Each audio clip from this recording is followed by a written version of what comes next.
여러분은 요즘 건강은 어떻습니까? 제가 뜬금없이 건강 타령이냐 이렇게 하실지 모르겠지만 제가 10년 전쯤 건강검진을 받았습니다. 그때 선생님이 건강검진 중에 용종을 많이 떼었다는 거예요. 그러면서 하시는 말씀이 용종이 생길 수 있는 체질이니 건강검진을 받으실 때는 꼭 어김없이 그 날짜를 잊어버리지 말고 받으라는 겁니다. 그런데 그 이후로 건강검진을 받다 보면 어김없이 용종이 나와서 제거를 하게 되어집니다. 만약에 제가 그때 의사 선생님의 말씀을 경고를 무시하고 나는 일상에 내가 건강하고 밥도 잘 먹는데 이렇게 펄펄한데 검사는 무슨 검사 하고 방치를 했다면 여러분 어떻게 되었을 것 같겠습니까? 아마도 감당할 수 없는 큰 질병으로 번졌을지도 모르는 일 아닙니까? 그런데 사실은 제가 이 몸 안에 어떤 일이 벌어지고 있는지 전혀 저는 느낌이 없습니다. 겉보기에는 정상이 없지만 멀쩡해 보이지만 이와 같이 씨앗이 내 몸 안에 소리요 소문 없이 자라고 있는 겁니다.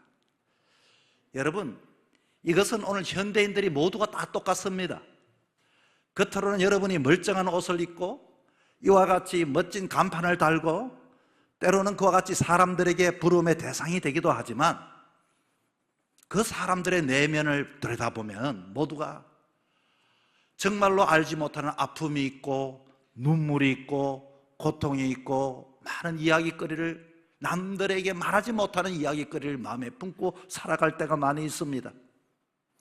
우리가 때로는 너무나도 미련한 것은 너무 바쁘게 살다 보니 내가 눈에 보이는 것만 쫓아가고 당장 내 피부에 느껴지는 것에만 반응하며 살 뿐이지, 그러나 우리가 기억해야 할 것은 육체의 건강이 한순간에 무너지면 회복하기가 어렵다는 것처럼 우리의 내면도 우리의 영혼도 그럴듯해 보이지만 한순간 무너지게 되면 우리는 모두 잃게 된다는 것을 잊어버리면 안 됩니다. 오늘 본문은 느헤미야의 삶이 딱 그랬습니다. 제가 설교 제목으로 수상궁과 예루살렘이라고 정했는데 누구나 이런 화려한 수상궁의 현실의 삶이 있습니다.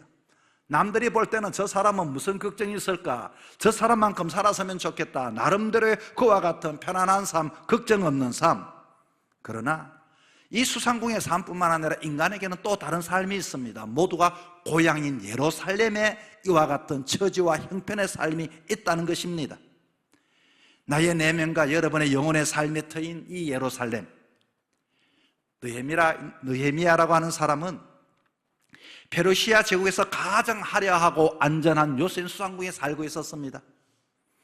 그 이유는 지난날 예루살렘에 살 때 그 나라가 무너지면서 그래도 포로로 잡혀오는 동안에 그는 똑똑했기 때문에 발탁되어서 그렇게 왕의 신임을 받게 되었습니다. 왕의 최고직인 관원이 되어 왕의 신임을 한몫에 받고 살았습니다. 그에게는 부족함이 없겠지요. 아쉬울 것이 없습니다. 탄탄대로의 안전된 삶이 수상궁의 삶이었습니다. 육체적으로 환경적으로 아무런 통증이 없는 안락한 이 상태, 거기가 바로 수상궁의 삶이었습니다. 그런데 어느 날 고향에서 온 형제 하나니아라고 하는 그 친구가 이와 같이 몇 친구들을 데리고 와서 무슨 이야기를 하는고 하니 고향 예루살렘에 대한 소식을 전합니다. 지금 우리의 고향, 우리 민족 이 유대의 이 고향 예루살렘에는 그때 하나님의 도성인 그 성벽은 다 무너져 버렸고 그리고 그 성문은 불이 타 버렸고 그리고 남은 백성들은 지금도 큰 환난 속에 능욕을 당하고 있다고 하는 청천벽력과 같은 그 이야기를 그는 듣게 되었습니다. 여러분, 예루살렘은 어떤 곳입니까? 예루살렘은 느헤미야가 나고 자랐던 곳입니다. 뿐만 아니라 느헤미야를 만들었던 신앙의 뿌리고 영적인 고향이 예루살렘입니다. 그의 인생의 근본과 바탕이 되는 그 예루살렘. 그러나 그는 화려한 수상궁에 앉아있는 느헤미야는 그 소식을 듣자마자 오늘 본문은 우리에게 이렇게 말합니다. 깜짝 놀라 덥석 주저앉아서 수일 동안 슬퍼하며 울며 금식하며 하나님 앞에 기도하기 시작했다, 이렇게 이야기를 합니다. 지금 자신은 안락한 수상궁에 있는데 하마터면 몰랐던 고향의 이야기, 그 소식을 듣자마자 말자 무너져 내린 예루살렘이라는 진짜 자기의 진짜 고향 영적 현실을 마주하면서 그는 깜짝 놀라서 이와 같이 눈물을 흘리며 기도했다고 했습니다. 오늘날 우리 시대의 비극은 뭡니까? 내 영혼의 예루살렘 성벽이 다 이와 같이 무너져 내려가고, 그리고 성문은 불탔음에도 그것을 느끼지 못하고 그저 수상궁에 오늘 현실의 삶아 안주해 살아가는 우리들의 현실의 삶이 바로 비극이 아닐까요? 여러분, 2026년 시작하였습니다. 그리고 6개월 전반기의 마지막 주일을 우리는 보내고 있습니다. 흘러가 버린 시간을 돌아보며 오늘 이 말씀을 통하여 이와 같이 수상궁의 산만을 위하여 우리가 달려왔다면, 과연 나의 내면에 있는 예루살렘의 이와 같은 우리의 고향의 처지와 내 신앙의 모습은 어떤지를 한번 살펴보기를 원합니다. 남은 후반기 진정으로 영육간에 강건한 하나님의 사람으로 살아가기 위하여 우리가 붙잡아야 할 말씀, 은혜를 한 몇 가지로 나누도록 하겠습니다.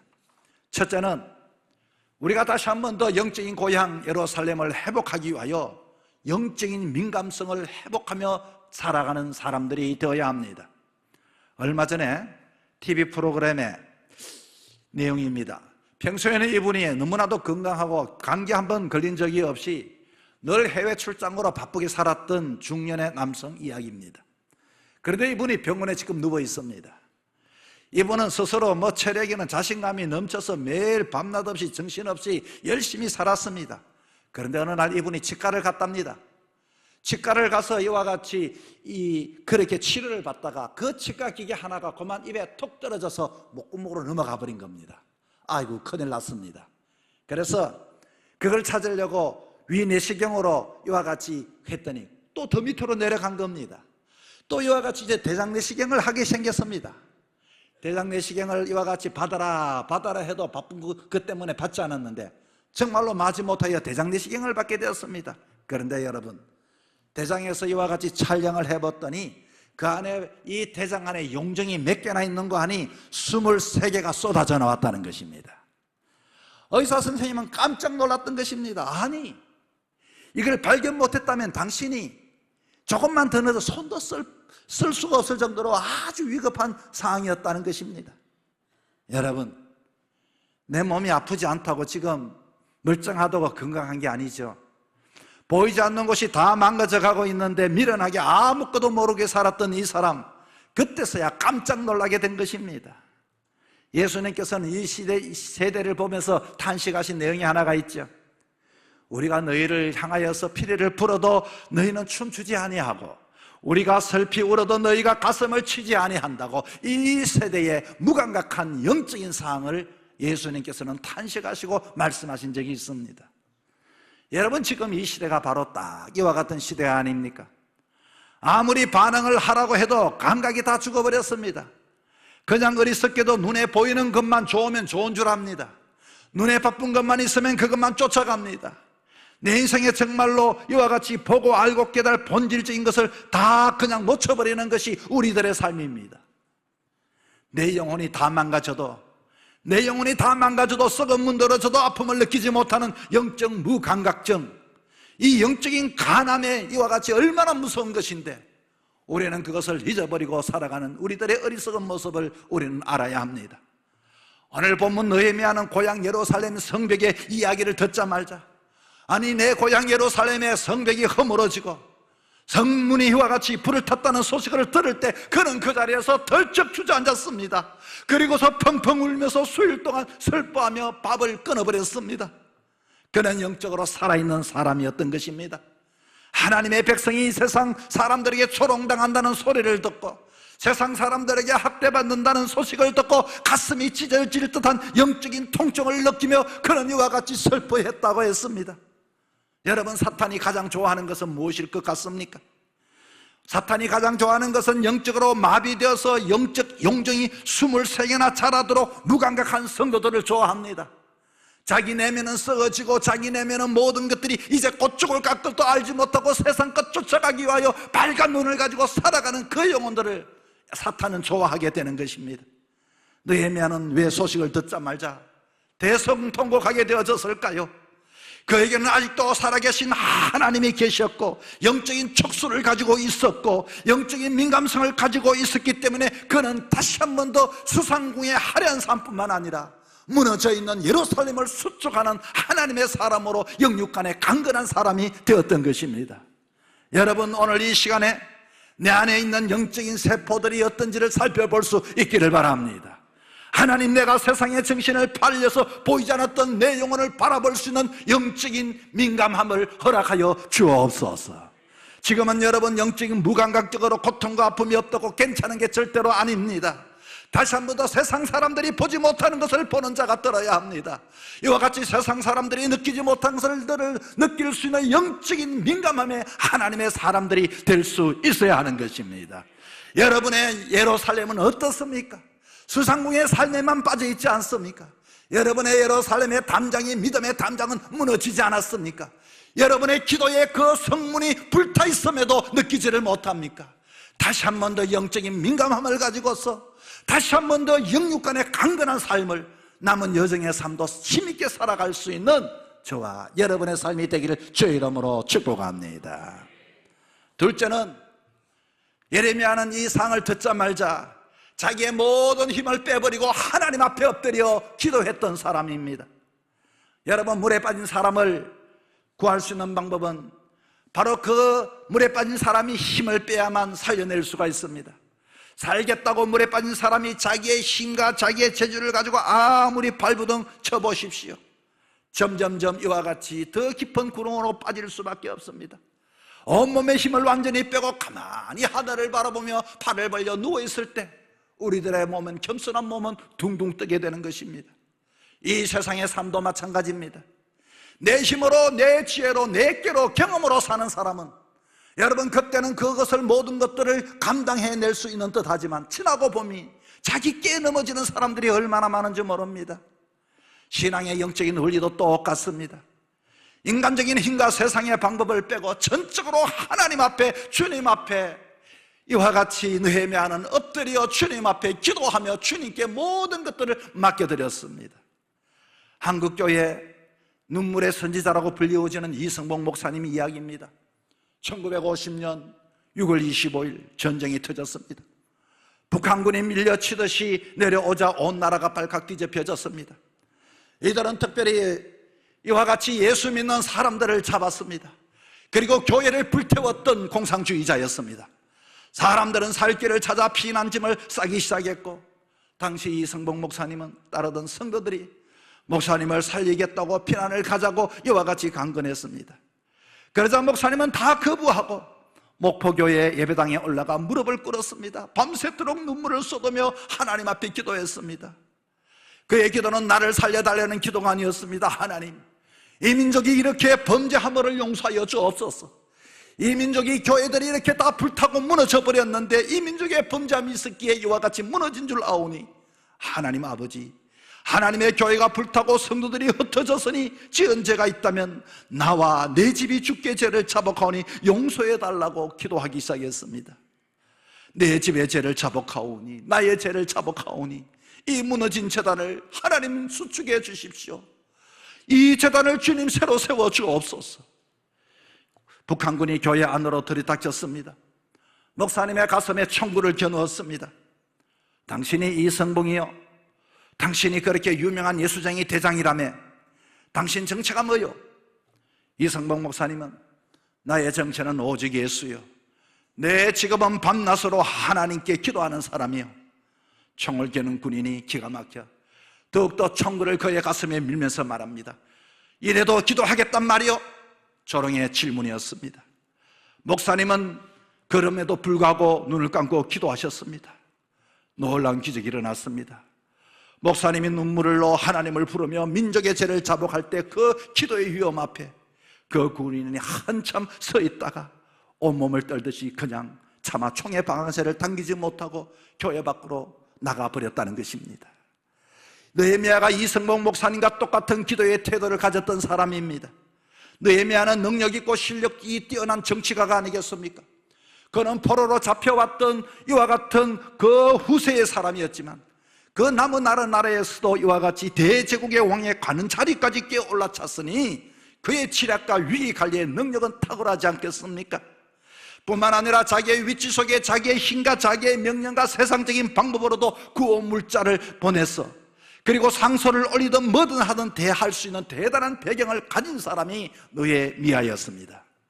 그러나 느헤미야는 자기 그 위치에 있으면서 자기의 힘을 사용하지 아니하고 그는 하나님께 엎드렸던 사람이었습니다.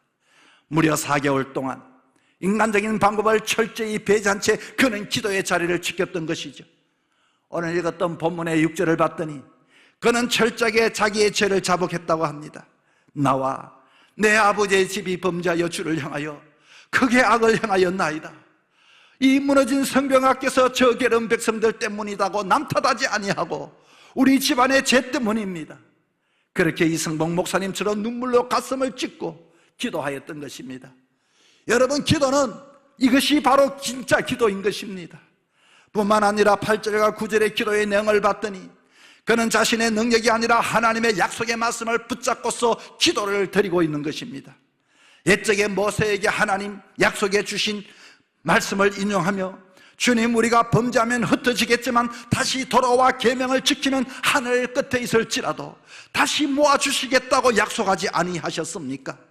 느헤미야는 자신의 정치적인 실력을 믿는 것이 아니라 신실하신 하나님의 말씀을 붙잡고 기도했던 사람인 것입니다.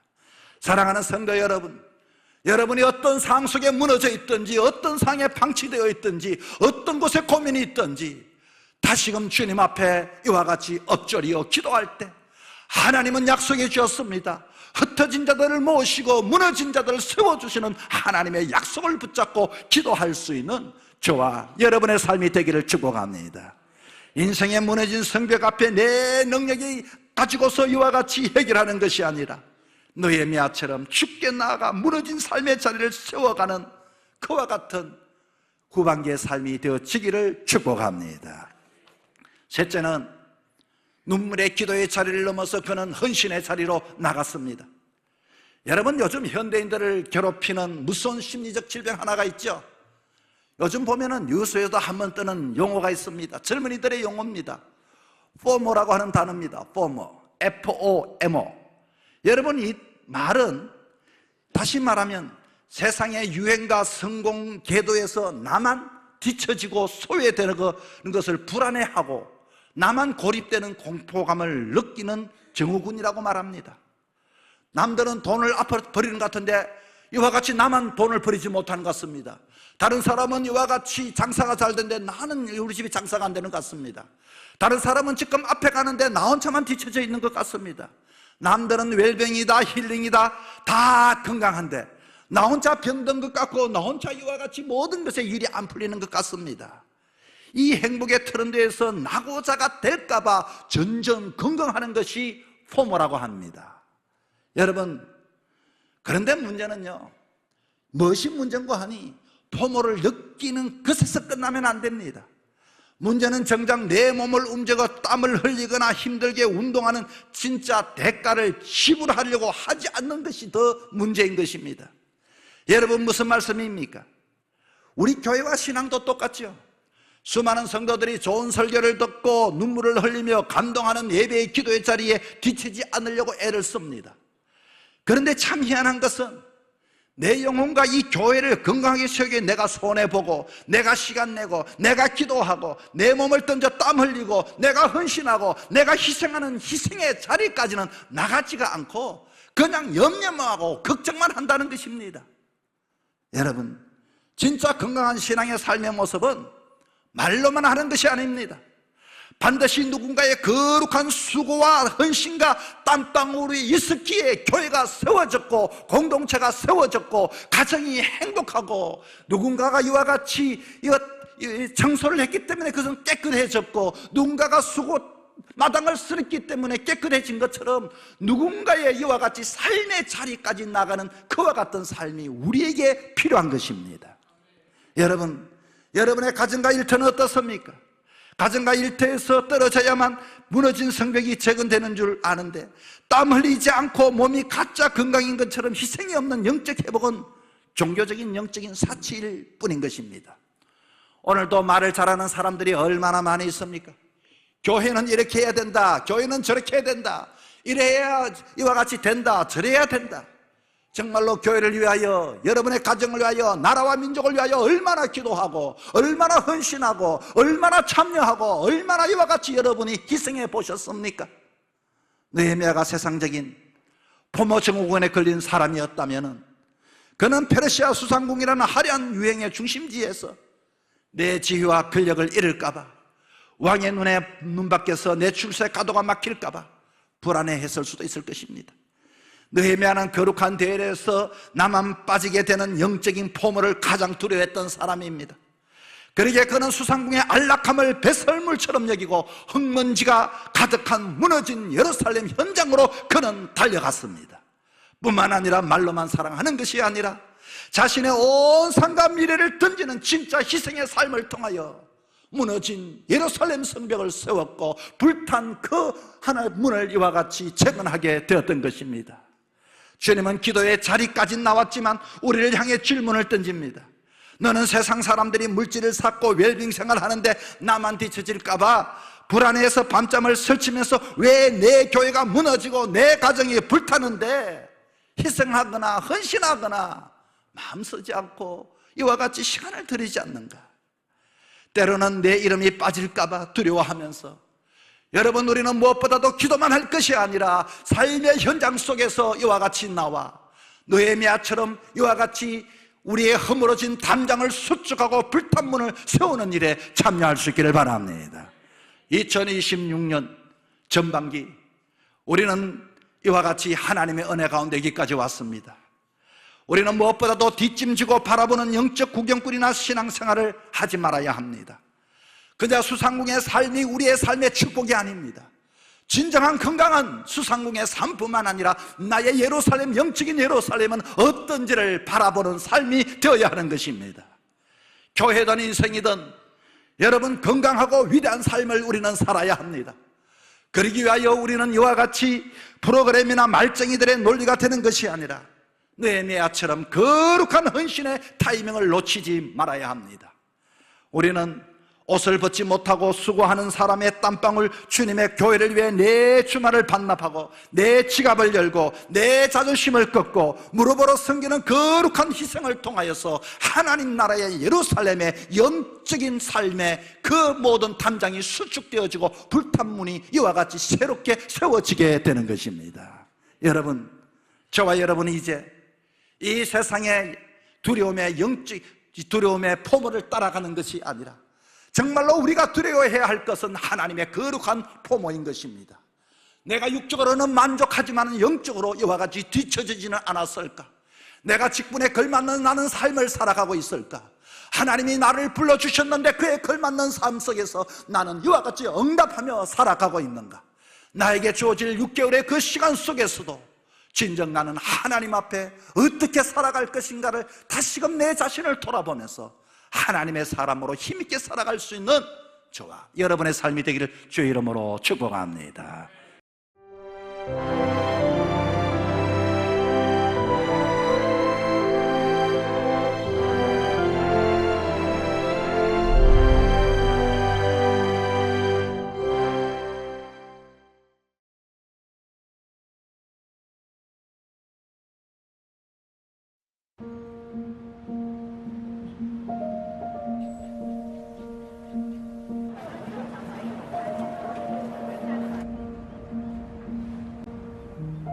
너희는 다만 공의가 물처럼 흐르게 하고 정의가 마르지 않는 강처럼 흐르게 하여라.